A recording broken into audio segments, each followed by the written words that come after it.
بسم اللہ الرحمن الرحیم۔ اللہ کے اوپر توکل کا ایک واقعہ، یہ ان لوگوں کے لیے جن کو اللہ کے اوپر توکل نہیں ہوتا اور اللہ تعالیٰ کو چھوڑ کے لوگوں کے پاس بھٹکتے ہیں۔ یہ واقعہ اسپیشلی ان لوگوں کے لیے، ٹھیک ہے؟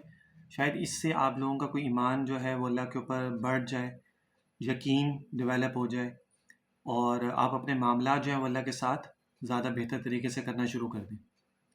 ایک شخص تھا، گورنمنٹ آفیسر تھا۔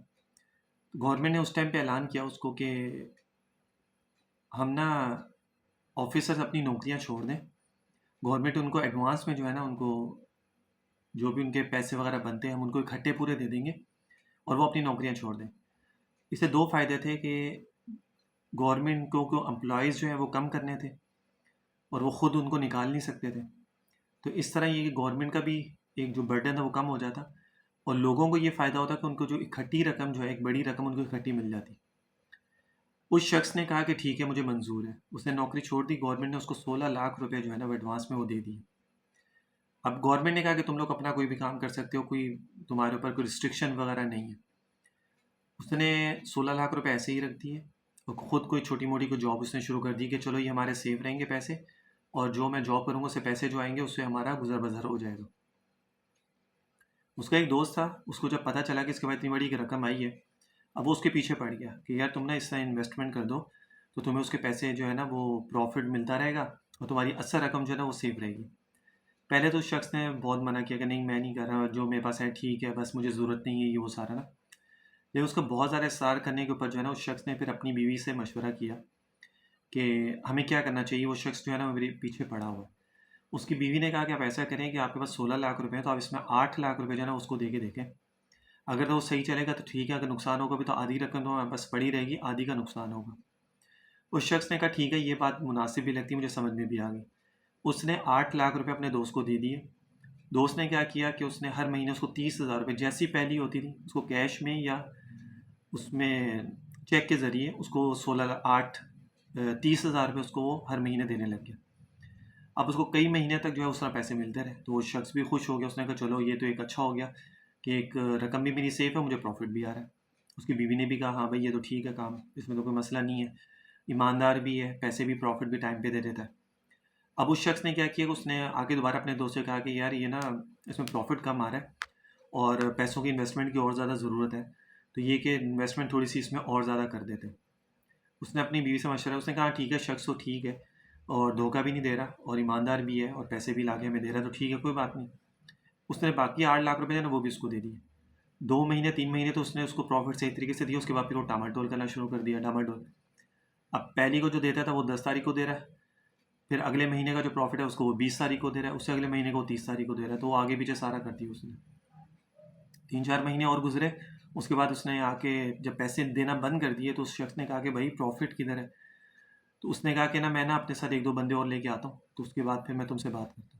وہ شخص جو ہے اس کے گھر آیا، اپنے دوست کے گھر، اس نے آ کے اس کو کہا کہ پیسے جو ہیں وہ تو لاس ہو گیا، وہ تو ڈوب گئے پیسے، اب پروفٹ تو نہیں مل سکتا، اور کیونکہ امانت تھی اور جو پیسے جو انویسٹمنٹ کیے جاتے ہیں اس میں اگر لاس ہو جائے تو اب اس میں وہ کہ ذمہ دار تو اس میں کوئی نہیں ہوتا، اب میں اس میں کیا کر سکتا ہوں۔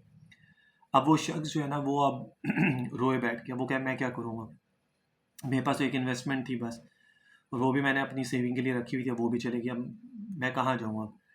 وہ ایک بزرگ کے پاس آیا، اس کے پاس آ کے انہوں نے وہ پورا واقعہ اپنا سنایا۔ انہوں نے کہا کہ بھائی دیکھو اللہ تعالیٰ نے تمہیں مال دیا تھا، رزق کہاں سے آتا ہے، آسمان سے آتا ہے یا زمین سے آتا ہے؟ اس نے کہا آسمان سے اللہ تعالیٰ دیتے ہیں۔ تو انہوں نے کہا کہ توکل رکھو اللہ کے اوپر، اللہ تعالیٰ نے پہلے بھی تمہیں رزق دیا تھا، اللہ تعالیٰ آگے بھی تمہیں رزق دے گا۔ ایک کام تم ضرور کرو کہ تم کوئی بھی ایسا کام شروع کرو جس میں انویسٹمنٹ پیسے نہ ہو، کیونکہ اس شخص نے کہا میرے پاس تو کچھ بھی نہیں ہے، میں تو خالی ہاتھ ہو گیا، نہ جاب ہے نہ کام ہے، نہ جو پیسے تھے وہ بھی ختم ہو گئے۔ تو اللہ والوں نے فرمایا کہ تم ایسا کوئی کام ڈھونڈو کہ جس میں انویسٹمنٹ نہ کرنی پڑے، پیسے نہ لگیں اور فری میں تم کوئی کام شروع کر لو۔ اس شخص نے کہا کہ جی ایسا تو کوئی کام ہوتا ہی نہیں ہے، آج کل پیسے بغیر کون سا کام ہوتا ہے؟ انہوں نے کہا ڈھونڈو تمہیں کوئی نہ کوئی مل جائے گا۔ یہ ہوتی ہے اللہ والوں کی نظر، اللہ والوں کو اتنا یقین ہوتا ہے، اور وہی یقین تو اپنے مریدین کے اوپر، اپنے جو ان کے پیر ان کے جو مریدین ہوتے ہیں، جو ان کے چاہنے والے ہوتے ہیں یا ان کے مجلس میں جو آ کے بیٹھتے ہیں، یہی یقین یہی توکل ان کے اوپر ڈیولپ کرنا چاہتے ہیں وہ لوگ، کہ رزق جو ہے نا وہ اللہ تعالیٰ دیتا ہے، انسان کے ہاتھ میں یہ چیزیں نہیں ہیں۔ انسان یہ سوچے کہ میں کہیں میں نے ایسا کر لیا، میں نے اپنا دماغ لڑا لیا، میں نے یہ کر لیا، میں نے وہ کر لیا، تو مجھے اتنا رزق مل گیا، ہو میں نے یہ ڈیل فائنل کر لی، میری وجہ سے ڈیل ہوگی. ایسا نہیں ہوتا. یہ سب چیزیں اللہ تعالیٰ کی مرضی سے ہوتی ہیں، اور اسی نے رزق انسان کا جو ہے نا باندھا ہوا ہے. تو جس طرح بھی، جس ذریعے بھی اللہ تعالیٰ دینا چاہتا ہے، اللہ تعالیٰ دے دیتا ہے. ہمارے لیے صرف کام ضروری یہ ہے کہ ہم اللہ کے اوپر اپنا یقین جو ہے نا وہ اسٹرانگ رکھیں. اچھا خیر، انہوں نے کہا کہ تم ڈھونڈو، تمہیں انشاءاللہ کوئی نہ کوئی مل ہی جائے گا. اب وہ وہاں سے چلا گیا. اب اس نے آ کے دیکھا، اس نے اپنی بیوی کو ساری بات بتائی کہ جی اس بزرگوں نے یہ باتیں کہی ہیں. تو انہوں نے کہا کہ تم ایسا کرو، ہم رہتے ہیں دیہات میں، تم ایسا کرو، کسان جو ہے نا یہ لے کے آتے ہیں کھاد شہر سے جا کے، اور ان کو حساب کتاب بھی بیچارہ کوئی طرح صحیح نہیں آتا، تو ان سے پیسے زیادہ لے لیے جاتے ہیں اور ان کو چیز جو ہے وہ صحیح دی نہیں جاتی. تم ایسا کرو، تم شہر سے کھاد لاؤ، ان کو یہاں پہ جو ہے نا کسانوں کو بیچنا شروع کر دو. اب وہ وہاں پر گیا شہر، وہاں پہ اس نے ایک فیکٹری میں بات کی. اس نے کہا مجھے اس طرح 10 بوریاں جو ہے نا وہ دے دو کھاد کی، تاکہ یہ مجھے مل جائیں تو میں اپنا اس طرح کام شروع کر لوں. کریڈٹ پہ مجھے دے دو، میرے تو پیسے ہی نہیں ہیں. اب جو وہاں کے لوگ تو انہوں نے کہا نہیں ایسا تو ہو ہی نہیں سکتا، میں کریڈٹ پہ دیتی، ہم جانتے بھی نہیں یہ وہ سارا. اس نے کہا کہ بھائی میں ایماندار شخص ہوں، اور میں تمہیں پیسے جیسے بھی کہ میں تمہیں فوراً سے لا کے دے دوں گا. انہوں نے کہا نہیں ہم ایسا کام نہیں کرتے. جو مینیجر تھا نا، اس نے کہا ٹھیک ہے میں اس کو 10 بوریاں دیتا ہوں، میرے کھاتے میں لکھ لو، اگر یہ شخص آ کے پیسے نہیں دے گا نا تو میری سیلری میں سے کاٹ لینا. اب یہ دیکھو نا، اب یہ پورا سرکل چل رہا ہے. اب اللہ تعالیٰ نے کیسے اس کا کام کروانا تھا کہ دماغ میں یہ بات اس کی بیوی کی ہے، اس کی بیوی نے اس کو مشورہ دیا، اس شخص نے جا کے وہ بات کی، وہاں کے لوگ نہیں مان رہے تھے لیکن مینیجر مان گیا اس کو دینے کے لیے. اب یہ پورا ایک سرکل اللہ تعالیٰ کا، کیونکہ جب اللہ تعالیٰ نے دینا ہوتا ہے نا، اللہ تعالیٰ خود بخود راستے نکالتا ہے. اس لیے کہتا ہوں صبر کیا کریں. کوئی کام نہیں ہو رہا، کوئی مسئلے آ رہے ہیں، پیشنس رکھیں، اللہ تعالیٰ سے مانگتے رہیں اور پیشنس رکھیں. اللہ تعالیٰ ضرور دیتے ہیں. اللہ تعالیٰ نے جو آپ کی قسمت کا رزق لگا اللہ تعالیٰ دیں گے. ایسا ہو ہی نہیں سکتا کہ آپ اس چیز کو حاصل کیے بغیر دنیا سے آپ جا ہی نہیں سکتے، آپ مر ہی نہیں سکتے جب تک آپ کا رزق پورا دنیا میں نہیں ہو جائے گا. خیر مینیجر نے دے دی، وہ 10 بوریاں لے کے آئے، انہوں نے کسانوں کو، جس میں اچھا خاصا پروفٹ ہوا. پھر انہوں نے اگلے دفعہ میں 20 بوریاں لی، پھر 30، پھر 40، پھر 50. جب کمپنی والوں نے دیکھا کہ یار ایماندار بندہ ہے، ٹائم ٹو ٹائم پیسے میں دے رہا ہے، انہوں نے پورا ایک ٹرک کریڈٹ میں دے دیا اس کو. اس نے وہ پورا ٹرک لا کے اس طرح وہ بانٹا، اس میں اور زیادہ پروفٹ ہو، کرتے کرتے کرتے اس کا یہ کام سیٹ ہو کے چل گیا. 6-7 سال بعد جو ہے نا وہ دوبارہ انہیں بزرگوں سے وہ ملا، ان کو کہا کہ حضرت میں آپ سے 6-7 سال پہلے ملا تھا، میرے یہ معاملات. اس نے بتایا کہ اللہ تعالیٰ نے مجھے 16 لاکھ روپے کا مجھے دھوکہ ہوا تھا، اس شخص نے میرے ساتھ دھوکہ کیا 16 لاکھ روپے کا. اللہ تعالیٰ نے اس کے بدلے مجھے 16 کروڑ روپے کی پراپرٹی دے دی، زمینیں دے دی، پراپرٹی دے دی، جو بھی جس طرح بھی تھا، 16 کروڑ روپے کی. صرف کس وجہ سے کہ اس نے اللہ کے اوپر توکل کی، کہ اللہ کی وہ جو انہوں نے بزرگوں نے بات سمجھائی تھی نا، رزق اللہ تعالیٰ دیتا ہے اور اسی کے اوپر تمہارا توکل ہونا چاہیے. اور تم پریشان مت ہو، صبر کرو اور اللہ کے اوپر یقین رکھو. بس یہ چیزیں اس نے کی اور اللہ تعالیٰ نے دیکھو اس کو 16 لاکھ کی جگہ 16 کروڑ روپے اس کو دے دیے.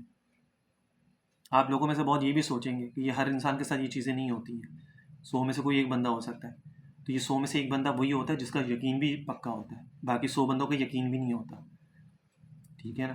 تو اللہ تعالیٰ کے ہاتھ میں ہے، دیتا بھی اللہ ہے، لیتا بھی اللہ ہے. تو اس میں پریشان ہونے والی بات نہیں ہوتی انسان کے کہ کہیں نقصان ہو جائے یا کچھ چیزیں چلی جاتی ہیں، کچھ مسئلے ہو جاتے ہیں تو انسان پریشان ہوتا ہے کہ اب میں کیا کروں گا. پہلے بھی تم نے نہیں کمایا تھا، پہلے بھی اللہ نے تمہیں دیا تھا، بعد میں بھی تمہاری قسمت میں ہوگا اللہ تعالیٰ تمہیں پھر دے دے گا. مین امپورٹنٹ چیز جو ہے یقین، ٹرسٹ، توکل، یہ سب سے اسٹرانگ چیز ہے.